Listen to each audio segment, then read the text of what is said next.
Alexander Agung, nama yang identik dengan penaklukan, ambisi, dan kejeniusan militer.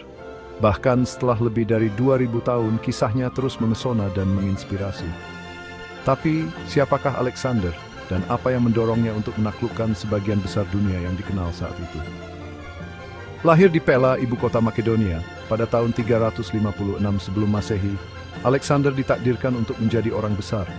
Sejak usia muda, ia menunjukkan kecerdasan, keberanian, dan rasa haus akan ilmu yang luar biasa. Video ini akan membahas kehidupan dan warisan tokoh luar biasa ini, menjelajahi kenaikannya ke tampuk kekuasaan, penaklukannya yang luar biasa, dan dampaknya yang abadi terhadap sejarah. Mari ikuti perjalanan kembali ke masa lalu untuk mengungkap legenda Alexander Agung. Alexander lahir di dunia yang penuh dengan kekuasaan dan ambisi.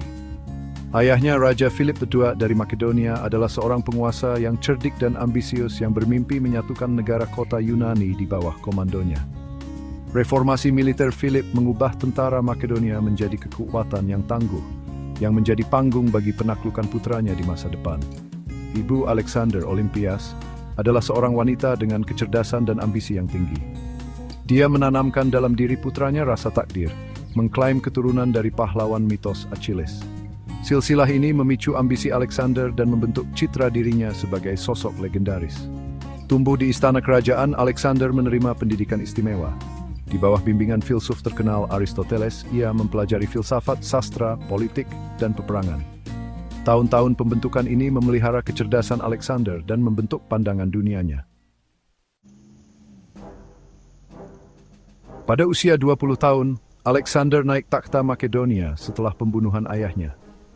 Dia menghadapi tantangan langsung, karena negara kota Yunani melihat kematian Philip sebagai kesempatan untuk memberontak melawan pemerintahan Makedonia.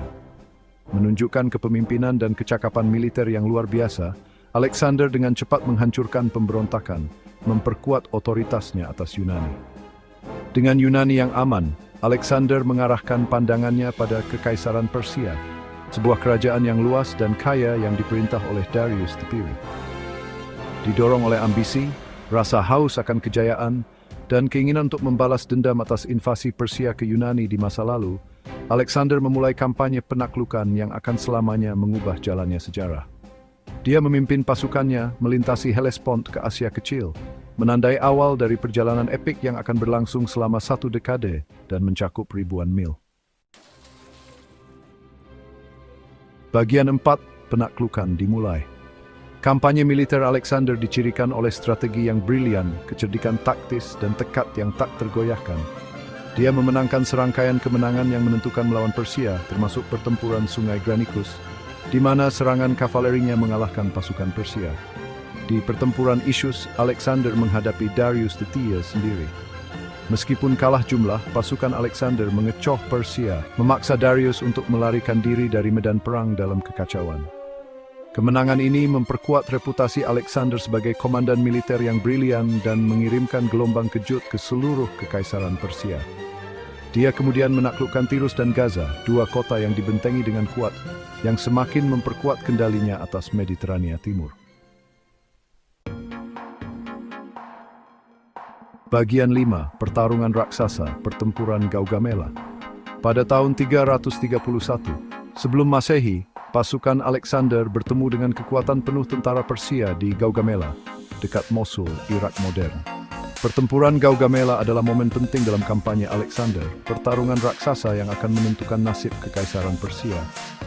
Darius telah mengumpulkan pasukan besar-besaran yang diambil dari seluruh penjuru kerajaannya, termasuk gajah perang dan kereta perang. Meskipun kalah jumlah, pasukan Alexander melalui kombinasi kecemerlangan taktis, manuver disiplin, dan keberanian yang luar biasa mengalahkan pasukan Persia.